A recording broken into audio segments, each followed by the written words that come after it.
እስኪ ይህን እንጀራ እያያችሁ አበረታቱኝ። ይህን መሰለ በፍርኖ ዱቄት ነው የጋገርኩት ማለት ነው። አበረታቱኝ።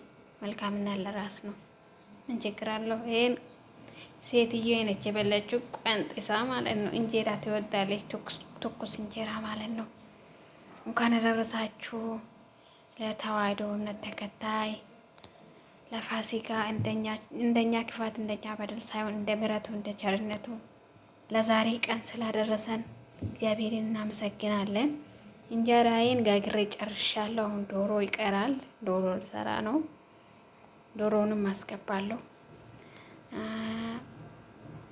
ዳቦ ይጋግራለሁ። ይችን ቀን ለማየት እየናፈቁ የሌሉ ብዙ አሉና ይችን ቀን እናመሰግነዋለን እግዚአብሔርን። እኛ ከምስጋና ውጭ ምንም ለሱ የምናደርገው ነገር የለም። አበረታቱኝ። ይሄን መሰለ እንጀራ እያያችሁ ዝም ብላችሁ አትለፉ። የፍርኖ ዱቄት ነው ይሄ። የፍርኖ ዱቄት እንጀራ ይመስላል። በስመ አብ ወልድ። አይኑን አያችሁ? ምን የመሰለ እንጀራ ማለት ነው። ምን የመሰለ እንጀራ አያችሁት? እንጀራ አይደለም። በስመ አብ አያችሁት? ጤፍ እንጀራ በለው። ይሄን መሰለ እንጀራ አይታችሁ አትለፉ። አበረታቱኝ።